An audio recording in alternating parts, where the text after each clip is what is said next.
Before leaving on a trip with her friends, my girlfriend told me, "My friends think you're a joke." And honestly, they're not wrong.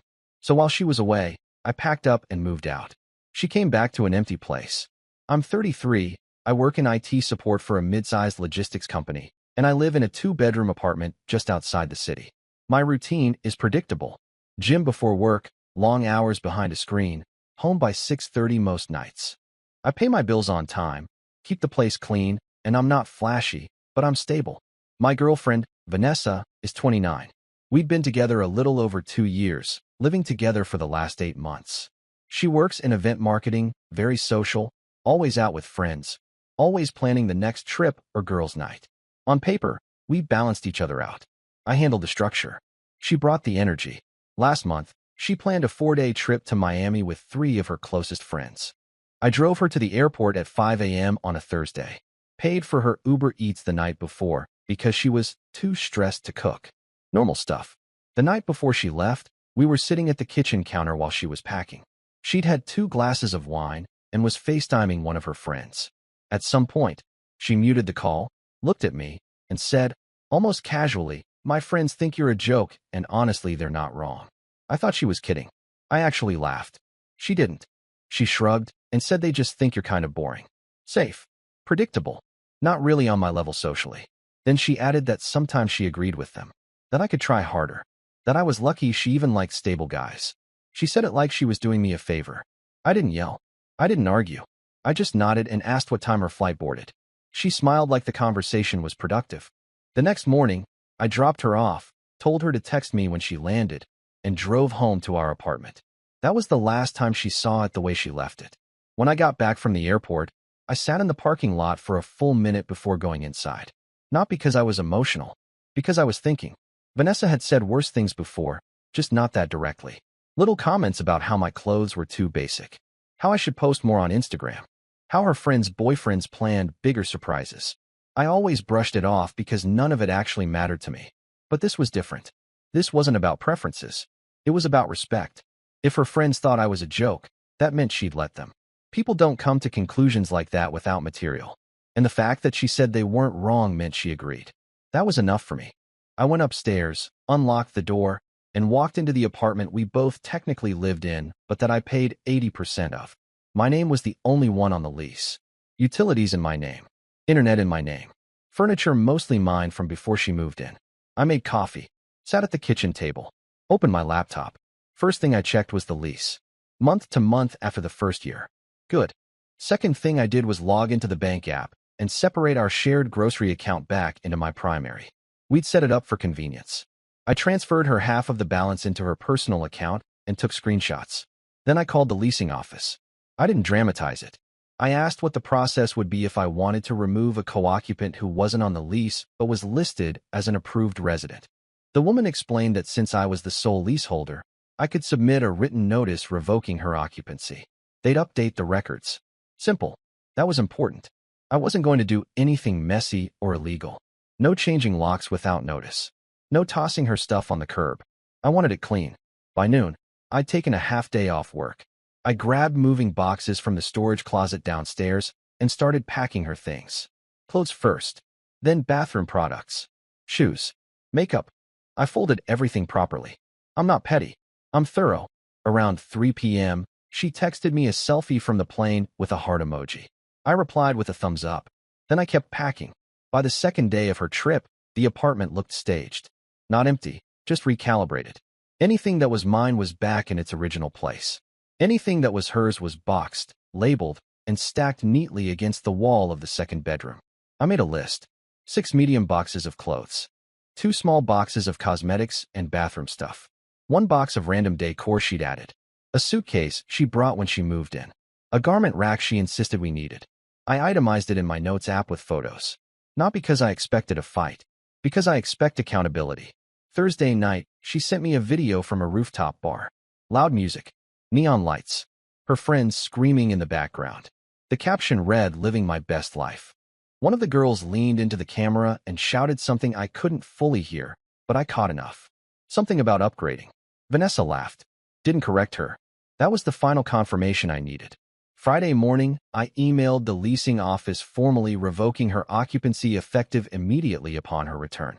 They replied within the hour confirming the update. I printed the email and put it in a folder with the lease copy. Then I called a buddy of mine, Marcus. Told him I might need help moving a few things to a storage unit temporarily. He didn't ask for drama details. Just said tell me when. Saturday, I rented a small climate-controlled storage unit 5 minutes away. Month to month. Cheap. Clean. I moved all her boxes there myself in 2 trips. Kept the key. I left only one thing in the apartment. Her framed photo of us from last year's New Year's party. I placed it face down on the kitchen counter. That night she texted me asking if I missed her. I responded, I think we need to talk when you get back. She sent back a laughing emoji and said, don't be dramatic. Sunday evening, she texted her flight details. Landing at 4:15 p.m. Monday. Asked if I could pick her up.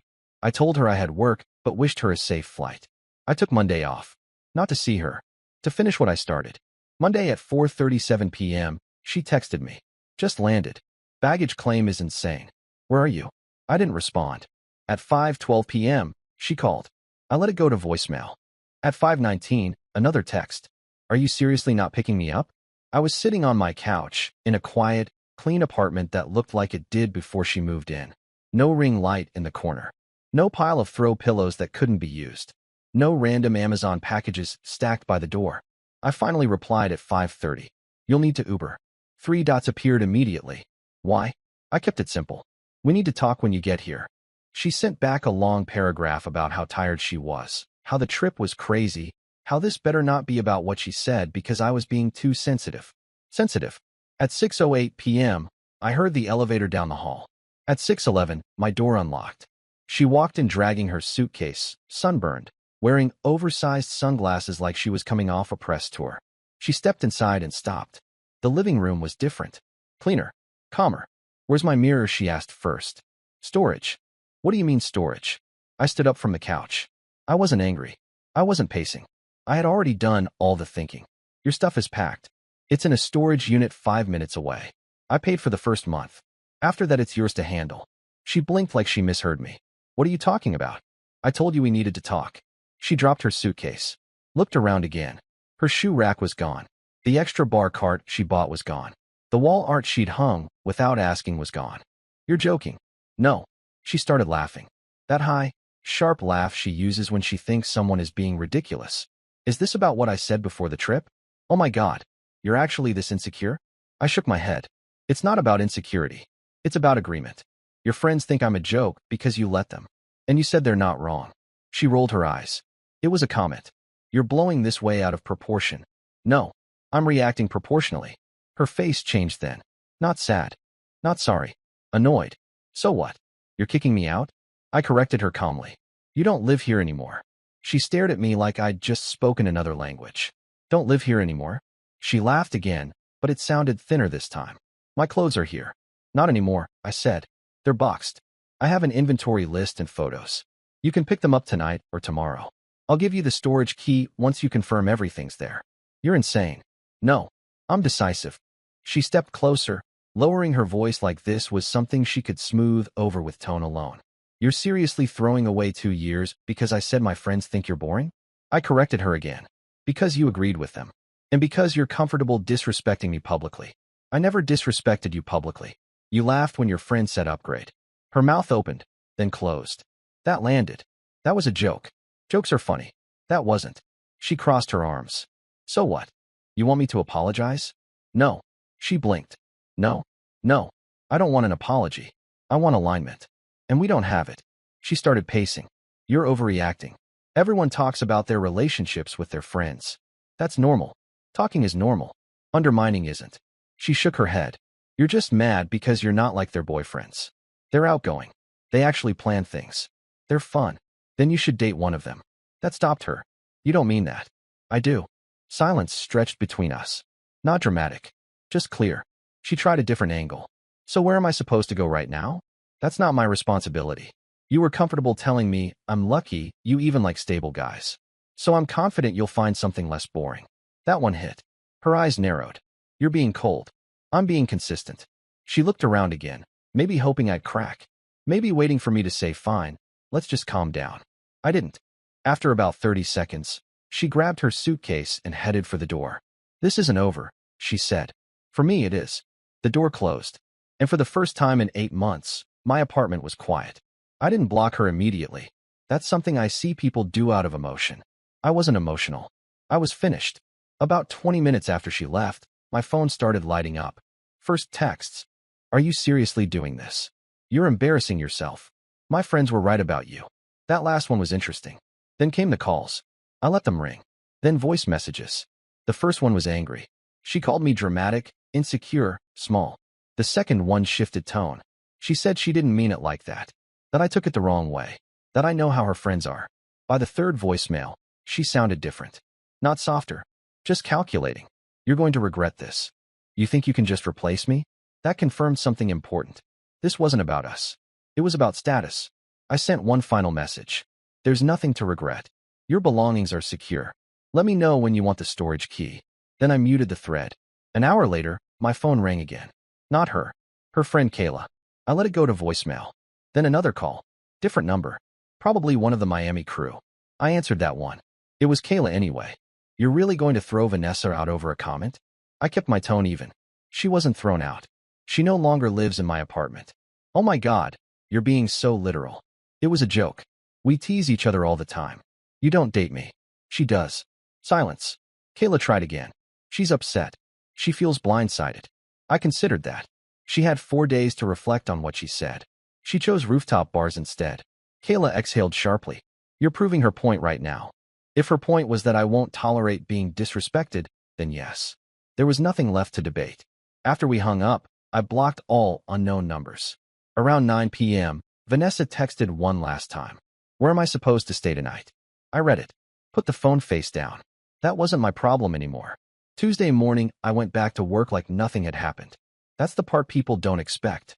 They think there's supposed to be some dramatic spiral. There wasn't. I had meetings. I handled tickets. I fixed a server issue that had been lingering for 2 days. Life continued. Around 10 a.m., Vanessa sent a single text. "Can we just talk like adults?" I replied during my lunch break. "We already did." She called immediately after that. I stepped outside to take it.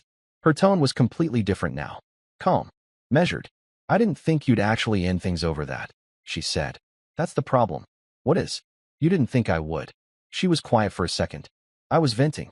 My friends exaggerate. I exaggerate back. It's not that deep. It is that deep. You don't accidentally agree that your boyfriend is a joke. You're twisting it. No. I'm taking it at face value. She shifted tactics again. "You've been distant for months. You don't plan anything exciting. You don't post us. It feels like you're hiding me." I responded simply. "I don't perform my relationship for your friends. That's not performing. That's being proud of who you're with. I am proud of who I am. I don't need an audience." She exhaled sharply. "So that's it? You're just done?" "Yes. Just like that?" "Not just like that." After consideration, she tried one last angle. "We lived together. We built a life. We shared space. That's different." Silence again. Then softer. "You're really not going to fight for this?" I answered honestly. "There's nothing to fight. You said what you believe. I believe you." She didn't cry. She didn't apologize.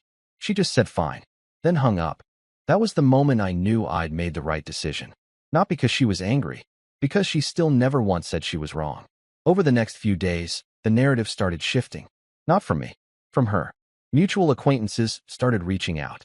Not my close friends. People from her side. People who had seen the curated version of our relationship online. "Hey man, heard things ended kind of abruptly. Vanessa's pretty shaken up. She said you kicked her out while she was out of town." That word again. Kicked out. I didn't respond to most of them. The few I did respond to, I kept it simple. It was my apartment. We broke up. Her belongings are secure. No emotion. No defense.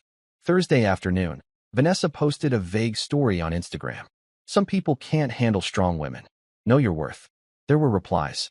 Fire emojis. Crown emojis. Her friends hyping her up in the comments like she survived something dramatic. I watched it without reacting. Then around 8 p.m., she sent another message directly. "I can't believe you're making me look crazy to everyone." That one almost made me laugh. I hadn't posted anything. I hadn't explained anything publicly. I'd gone to work. Gone to the gym. Cooked dinner. That was it. "You made your own story," I replied. "So now I'm the villain?" I didn't answer that. Instead, I asked when she wanted to get her storage unit key. She responded with a paragraph. You know what? Keep it. I don't even care. You're acting like some cold robot. You never even loved me. There it was. The attempt to provoke. I typed once. Deleted it. Then I realized something. There was no reason for my phone to keep lighting up over someone who had already told me how she saw me. So I did what I should have done 3 days earlier. I transferred her number to the blocked list. Then Instagram. Then WhatsApp. Then any shared photo album access. Not dramatic. Not symbolic. Just clean. The silence that followed wasn't tense. It was complete. For the first time since she left for Miami, there was no pending conversation. No incoming text. No next move. Just quiet. I didn't hear from her for 5 days. Not directly. But silence doesn't always mean absence. It just means indirect pressure. Saturday afternoon, I ran into one of her friends at the grocery store. Not by accident. This place isn't near her side of town. She saw me first. Wow. You look fine, she said, like she expected visible damage. I am fine. She tilted her head. Vanessa said you completely shut down. Blocked her everywhere. That's kind of extreme. It's efficient. She crossed her arms. You know she's been staying with Qley, right? She had nowhere to go. That wasn't accurate. She had options. She just didn't expect to need them. I kept my tone neutral. We're not together. She's an adult. She'll figure it out. The friend sighed dramatically. You could have at least talked it through before blowing everything up. We did talk it through. She looked unconvinced. Over one comment. Over one truth. That ended the conversation. When I got home, I realized something important. As long as I was accessible through other people, there was still a thread. So I did one more thing. I archived every shared photo on my social media. Not deleted. Just removed from public view. No announcements. No captions. No emotional posts. Then I sent one message to the only mutual friend I actually respect. If Vanessa needs anything logistical regarding her storage unit, have her email me. Otherwise, I'm not available. That was it. No more phone calls. No more triangulation. No more indirect commentary. I went for a run that evening. Came back. Cooked dinner. Watched a show without someone narrating it over my shoulder. There's a difference between being alone and being at peace. That weekend, I felt the difference clearly. And for the first time since she said I was a joke, I realized something. The only thing embarrassing would have been staying. 2 weeks after I blocked her, I got the email. Subject line was simple. Storage. No emotion in it. No accusations. Just a request for the unit number and gate code so she could retrieve her things. That told me something. The storm phase was over. I replied with the information and a time window when I'd be there to hand over the key in person. Not because I needed closure. Because I wanted the exchange finished cleanly. We met on a Wednesday evening at 6 p.m. in front of the storage facility. Neutral ground. Public place. Efficient. She looked different. Less polished. No dramatic energy. Just tired. You really went through with it, she said as I handed her the key. Yes. She studied me for a second like she was still trying to figure out if this was some long game. Most guys would have begged, she said. I shrugged. Then you dated the wrong type. That almost made her smile, but it faded quickly. You know I didn't actually think you were a joke, right? I didn't respond immediately. I think you did, I said finally. Or at least you were comfortable letting other people think that. That's the same thing. She didn't argue. We walked into the unit. I unlocked it. All her boxes were stacked neatly, labeled. Nothing damaged. Nothing thrown around. You packed this all yourself? Yes. She nodded slowly. For what it's worth, I didn't think you'd have the nerve. That word again. I locked the unit after she went inside and handed her the key permanently. Take care of yourself, I said. That was it. No hug. No dramatic goodbye. No second guessing. I got in my car and drove back to my apartment. My apartment. It wasn't bigger. It wasn't fancier. But it was mine, and it was quiet. People think strength looks loud. Like shouting. Like ultimatums. Most of the time, it looks like this. A decision made once, and never revisited. What's happening? Good to see you gentlemen again. Taking off. You as well. One more time. Yeah, one more time. Yeah. So, what is the latest? Give me the latest. Where are we at? Why don't you take it, Brian? You just kind of, you are the, you're the most current on where we are, what's going on. Man, there has been a lot of stuff happen in the 15 months since we were here. Yeah. I mean, like stunning amount of stuff. So let's not waste any time. Tell them where we're at. All right. Well, the last time we came to visit with you, I believe, was on December the 27th of 2024. We were just on the front end of having organized 30 committed Texans whose own families had had experiences related to trauma, addiction, alcoholism, and the wounds of war, who, after hearing a plan that was developed for the state of Kentucky to bring Ibogaine to the American people as an FDA-approved medication and breakthrough treatment for addiction and trauma, committed themselves to using their time, their talent, and their network to achieve what had never been done before, and that was to convince an individual state to undertake drug development to create a therapeutic medical breakthrough for public health crises within its borders that are representative of the national reality. After you released the interview with us on January 2nd, 2025, we pursued a 5.5-month blistering campaign to convince 188 blank slate Texas legislators to fund the single largest psychedelic research and medical development project in history, that being the $50 million Texas Ibogaine Initiative. We had the assistance of some in-state allies, one of which was Texans for Greater Mental Health, led by a dear friend and brother of mine, Logan Davidson, who was my right hand, going to meet with legislators continuously while I set up shop at a hotel here in Halston and lived here just about part-time, wearing the shoe leather off, sweating, and making sure that everybody who needed to be introduced, educated, and motivated to get behind this would do so.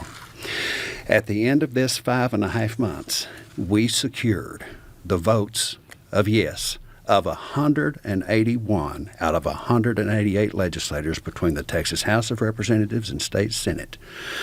There was one individual who we had to persuade at the 11th hour to get behind this project. On May the 14th, 2025, just 36 hours before the Texas budget was finalized, this bill that would create the first unified FDA drug development trial with Ibogaine in U.S. history was not funded. I woke up that morning, and I believe very much in keeping your prayers in the closet, as Jesus taught, and not getting out there parading about it. But on that morning, I got a call, and it was, hey, we're getting to the 11th hour. We don't have money to secure this. It may not make it.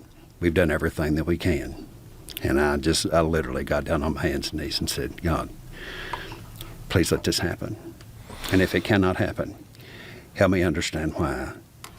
3 hours later, I got a telephone call asking if I could go and meet with the Texas House Speaker and Lieutenant Governor Dan Patrick.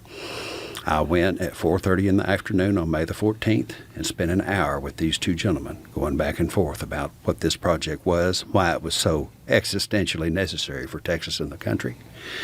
And on Friday morning, May the 16th at 10 a.m., we got a text message from Lieutenant Governor Patrick confirming that he would approve and fully fund the Texas Ibogaine Initiative. As we walk in here today, literally, just 10 minutes before we walked into your studio, I can confirm that the great state of Texas is going to fully fund the Texas Ibogaine Initiative, originally intended to be a public-private partnership, but now has decided on its own to commit a full $100 million to launch the development of Ibogaine all the way through the FDA's drug development process for the benefit of the American people. To do so on its own, without any drug development partner, and to do it for the good of humanity. That's phenomenal. So what did you have to say to Dan Patrick to convince him of this? And kudos to him for doing this. Well, I had some very wonderful advocates